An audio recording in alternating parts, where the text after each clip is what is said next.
Tysiące zachowanych puszek ze złowrogim napisem Gift Gas Cyklon stanowią jeden z najważniejszych symboli zbrodni popełnionych podczas ostatniej wojny. Znajdujące się w nich granulki nasączone trującym cyjanowodorem przy odpowiedniej temperaturze zamieniały się w morderczy gaz, którego ofiarą padły setki tysięcy osób. Wśród zamordowanych w ten sposób znaleźli się nie tylko Żydzi, ale również Polacy, Rosjanie oraz Romowie. Jak wyglądała historia cyklonu B i dlaczego Niemcy uznali go za najlepszą metodę do masowego mordowania więźniów? Zapraszamy na kolejny film.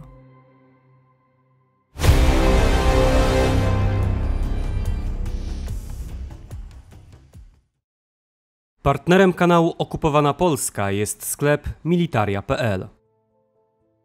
Jak wyglądała historia nadzorczyń w niemieckich obozach koncentracyjnych? Zachęcam do zapoznania się z moją najnowszą książką, do której link znajdziecie Państwo pod filmem. Mecenasem dzisiejszego odcinka jest pan Krzysztof Szczygieł. Początki cyklonu B sięgają 1920 roku. Jego twórcami byli Fritz Haber, wybitny niemiecki chemik żydowskiego pochodzenia, oraz jego współpracownicy, toksykolog Ferdinand Flury oraz etnomolog Albrecht Hase. Ich specjalizacje nie powinny dziwić, opatentowany przez nich środek pełnił bowiem funkcje dezynfekcyjne i dezynsekcyjne. Spośród tej trójki najbardziej zapamiętanym twórcą cyklonu jest bez wątpienia Fritz Haber.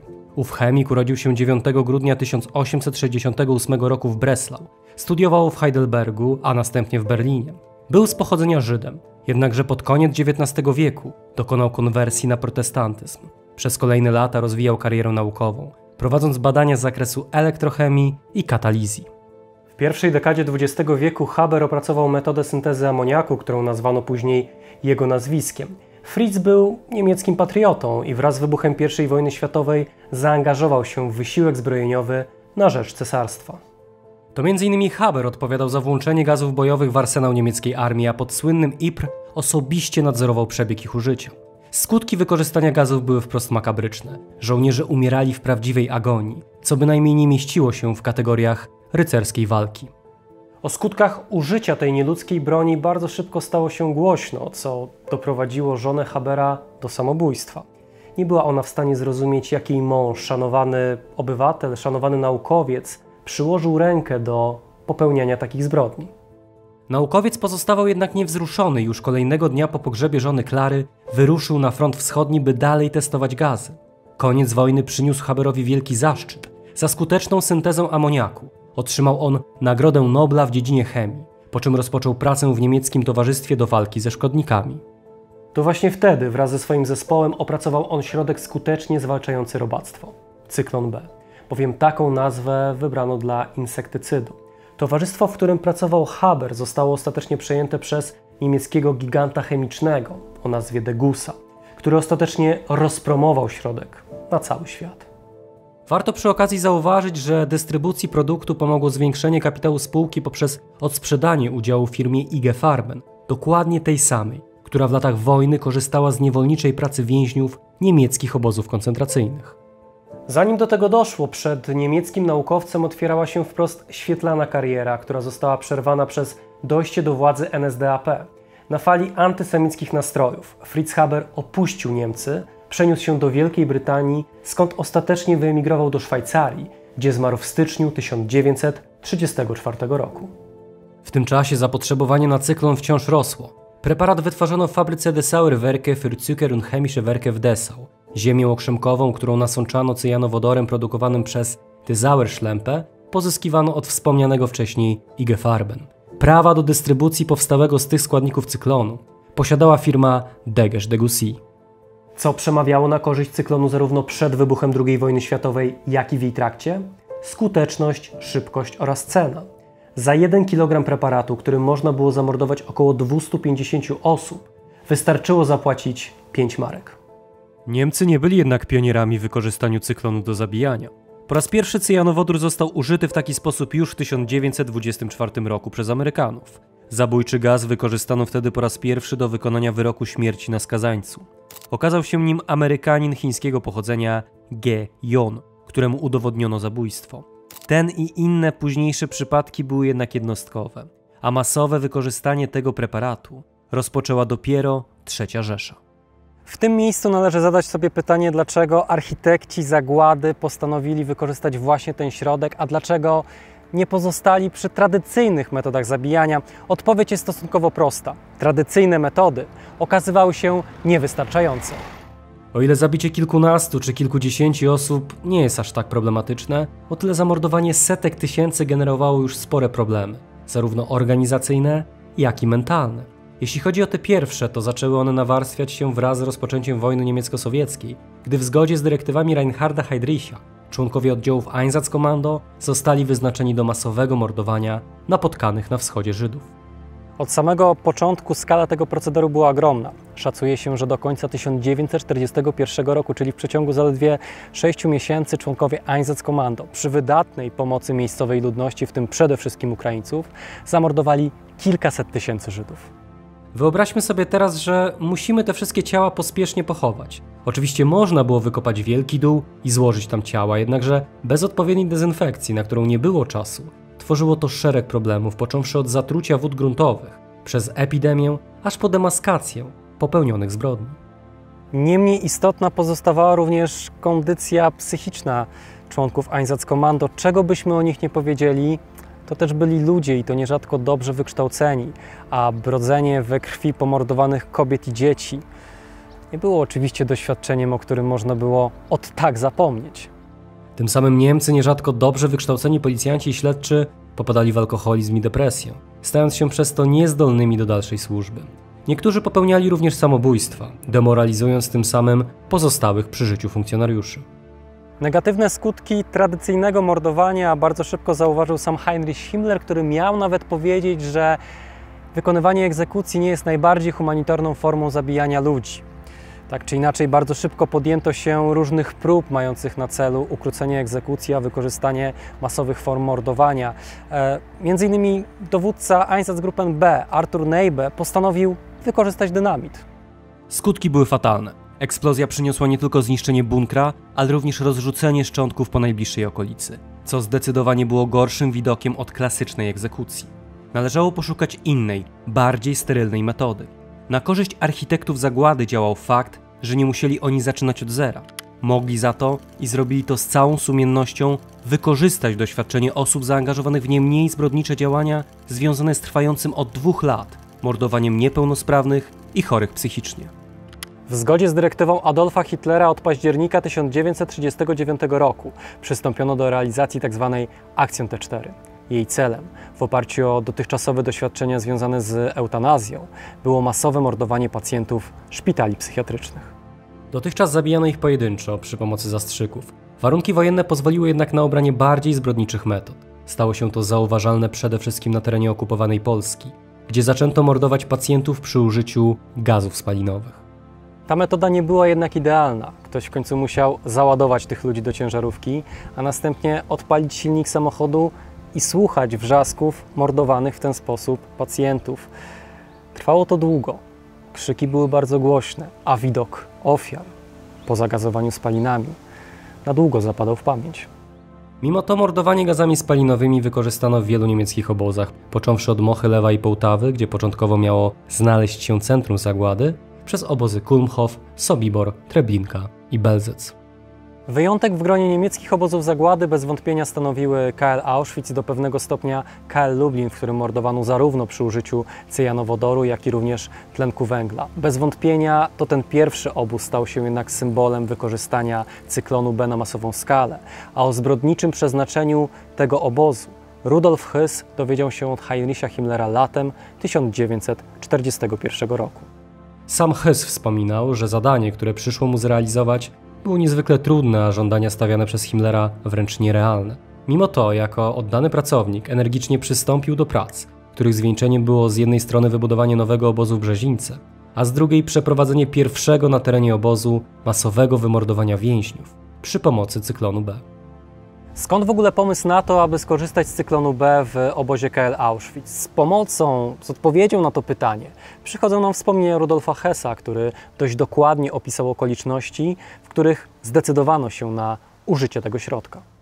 Rozmowy były prowadzone z logistykiem Holokaustu Adolfem Eichmannem, który początkowo proponował użycie właśnie spalin. Hess zauważył jednak, że przy dużej ilości przeznaczonych na zagładę osób taka metoda jest niewystarczająca, a przede wszystkim będzie wymagać sporych nakładów pieniężnych związanych z postawieniem specjalnych budynków. Wymiana spostrzeżeń nie przyniosła jednak wtedy żadnych ustaleń, poza tym, że Eichmann, jak zanotował Hess, chciał się dowiedzieć o jakiś gaz, który można by łatwo uzyskać i którego użycie nie wymagałoby specjalnych urządzeń.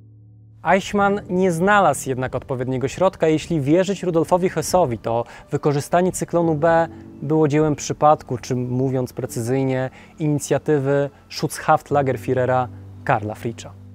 W tym czasie, czyli jesienią 1941 roku, kierownictwo obozu zmagało się z koniecznością mordowania coraz większej ilości jeńców sowieckich. Ich zabijanie tradycyjnymi metodami było czasochłonne, męczące i mimo wszystko obarczające psychikę egzekutorów.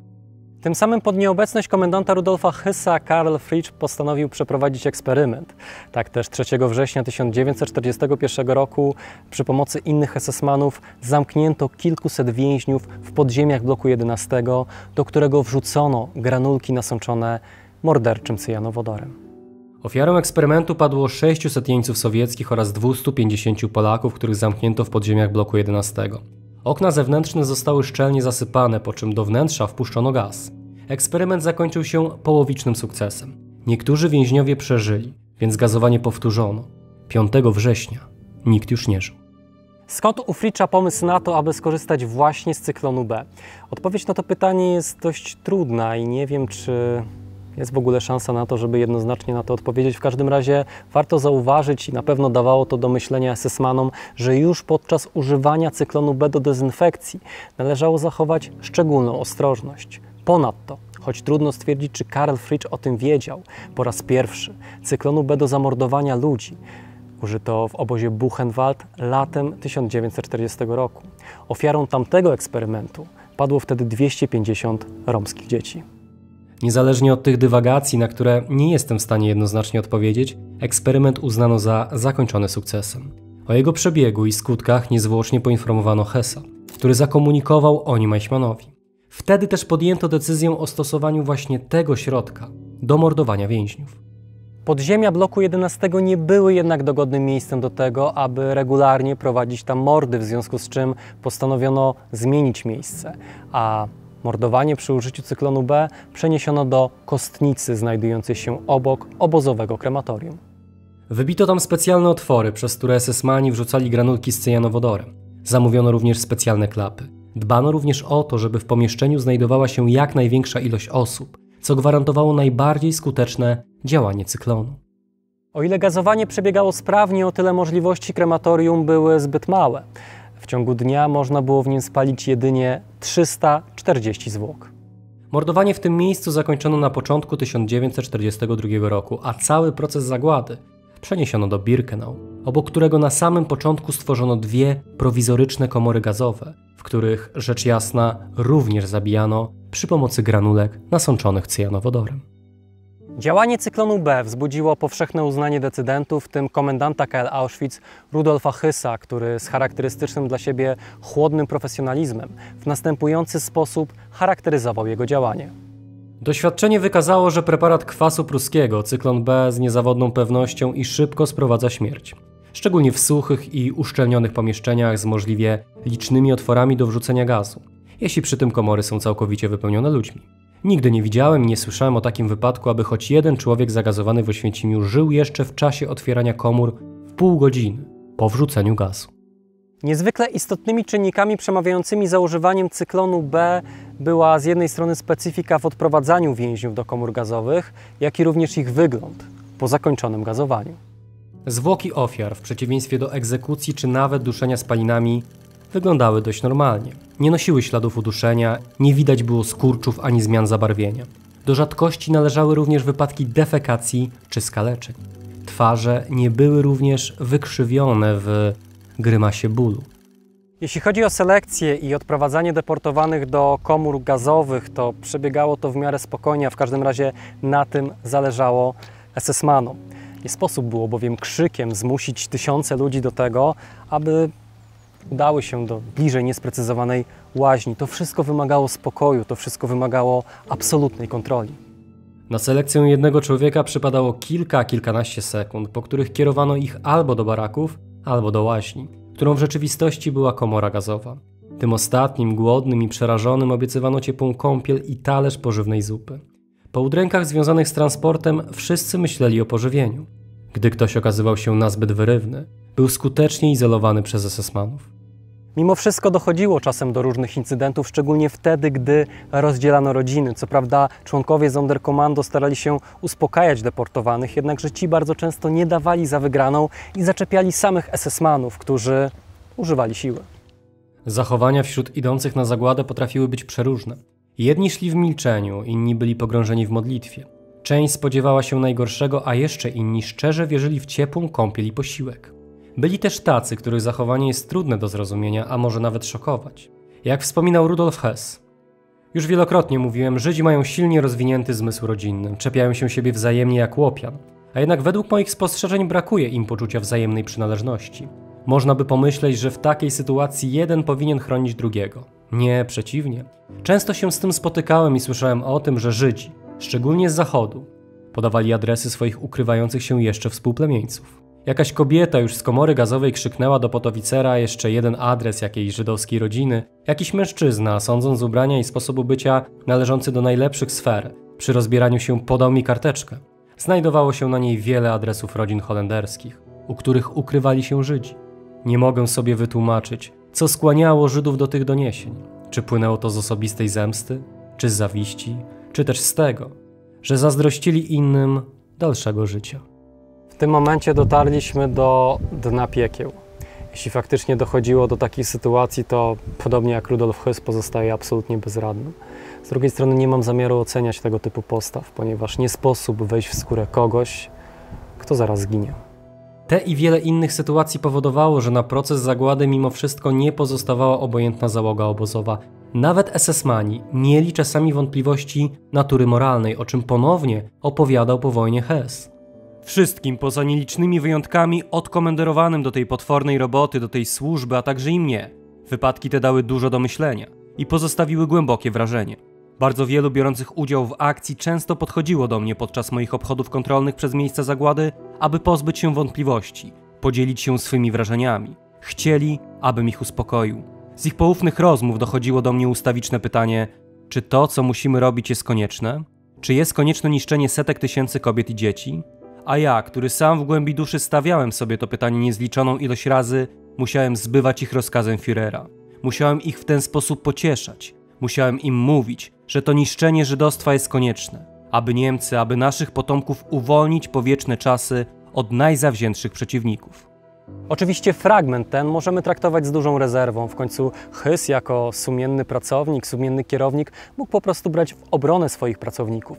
Z drugiej jednak strony napisane przez niego wspomnienia są uznawane za bardzo wiarygodne źródło historyczne, które znosi konfrontację z innymi dokumentami.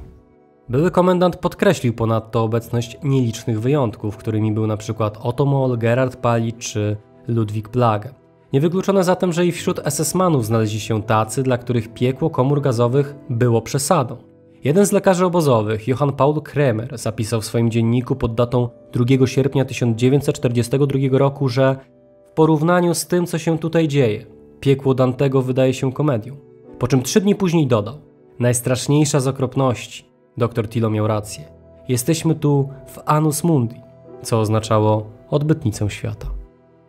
Jesień 1944 roku, związane z nią bombardowania oraz ogólna sytuacja na froncie spowodowały, że dostawy preparatu do niemieckich obozów uległy zahamowaniu.